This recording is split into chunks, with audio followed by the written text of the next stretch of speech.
అందరికీ నమస్కారం. అందరికీ శ్రీవేణి స్క్రీన్కి స్వాగతం. ఇప్పుడు నేను చేయబోయేది మసాలా వడ పాయసం అండి. దీనికి శనగపప్పు ఒక 4 అవర్స్ ముందు నానబెట్టుకొని ఉంచుకోవాలి. దానిలోకి మసాలా, అల్లం, వెల్లుల్లి, లవంగ, సోంపు, పట్ట, ఎండుమిర్చి. నేను ఇప్పుడు ఇది 1.5 గ్లాస్ వేసుకున్నాను పప్పు. దానికి సరిపడా మసాలా ఇది. మీకు కావాలంటే మసాలా ఇంకొంచెం పెంచుకోవచ్చు, ఎక్కువ వేసుకుంటే పప్పు. ఇందులో కొంచెం ఉప్పు వేసుకొని గ్రైండ్ చేయాలండి. ఇందులో నానబెట్టిన శనగపప్పు వేసుకొని మరీ మెత్తగా కాకుండా కొంచెం కచ్చాపచ్చాగా గ్రైండ్ చేసుకోవాలి. గ్రైండ్ చేసుకొని ఒక పాత్రలో తీసుకోండి. అది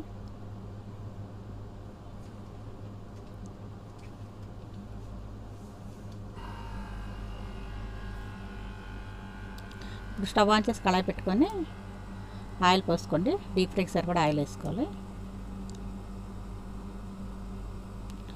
ఇలాగ మనం అందులోకి సన్నగా తరిగిన ఉల్లిపాయలు వేసుకోవాలి. కొంచెం ముందు ఉప్పు వేసుకోండి. మనం ముందు కొంచెం వేసాం కదా ఉప్పు చూసుకొని వేసుకోవాలి. ఉల్లిపాయ ముక్కలు వేసుకోండి. అన్నీ సన్నగానే కట్ చేసుకోవాలి. తర్వాత కరివేపాకు, పచ్చిమిర్చి ముక్కలు, పుదీనా వేసి అన్నీ బాగా కలుపుకోండి.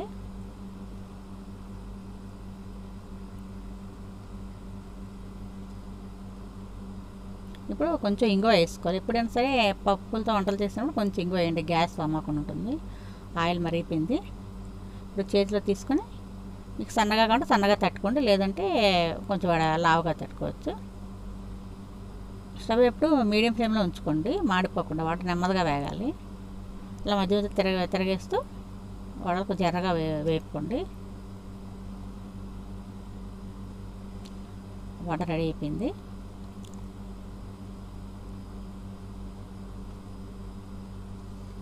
మసాలా వడ రెడీ అయింది. ఇప్పుడు మనం పాయసం చూద్దాం. స్టవ్ ఆన్ చేసి కడాయి పెట్టి ఒక 2 స్పూన్లు నెయ్యి వేసుకోండి. నేను ఇలాగ పక్క స్టవ్ మీద పెట్టాను. ఒక 1.5 లీటర్ పాలు పెట్టాను, మరుగుతున్నాయి.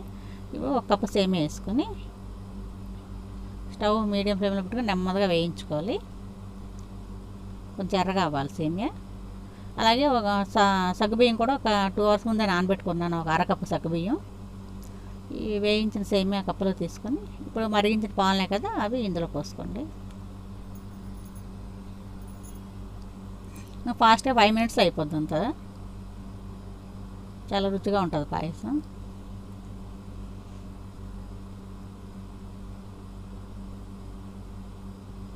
ఇప్పుడు నానబెట్టిన సగ్గుబియ్యం వేసుకోండి.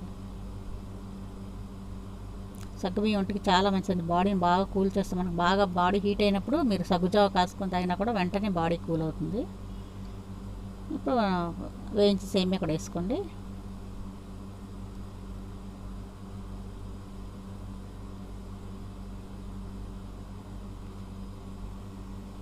అడుగు పట్టుకొని బాగా కలుపుకోవాలి. ఇప్పుడు మీరు చేత పట్టుకుంటే సేమ్ ఇలా విరిగిందంటే ఉడికిపోయింది. ఇప్పుడు స్టవ్ ఆఫ్ చేసేయండి.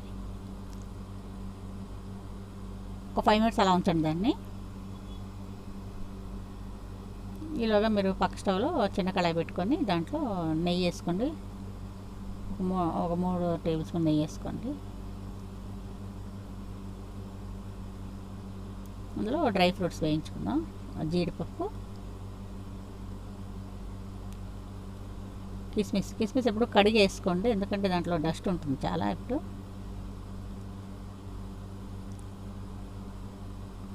అవి కొంచెం వేయక ఇప్పుడు చిరంజీపప్పు అని ఉంటుంది కదా, అది కూడా చాలా బాగుంటుంది పాయసానికి. ఆ చిరంజీపప్పు కొంచెం వేసుకోండి. కొంచెం అరగా వేయించుకోవాలి డ్రై ఫ్రూట్స్.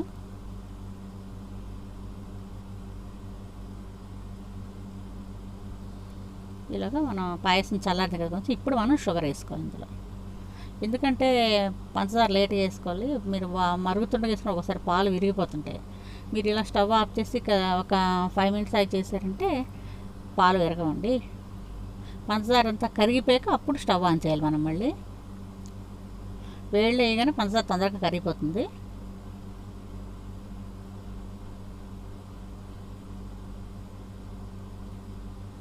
ఇప్పుడు ఇలాచీ పౌడర్ వేసుకోండి. ఇప్పుడు కలిపి స్టవ్ ఆన్ చేసుకోండి. ఇప్పుడు మీకు విరగదు పాలు ఎప్పుడైనా సరే పాయసం అలా చేయండి, ఏమీ అవుతుంది. ఇప్పుడు ఆ డ్రై ఫ్రూట్స్ అన్నీ వేసుకోండి. పాయసం కూడా రెడీ అయిపోయింది. మీరు తప్పకుండా చేసి చూడండి. ఈ వీడియో మీకు నచ్చినట్లయితే లైక్ చేయండి, మీ ఫ్రెండ్స్ అందరికీ షేర్ చేయండి, నా ఛానల్కి సబ్స్క్రైబ్ చేయండి. తప్పకుండా చేసి చూడండి. ధన్యవాదములు.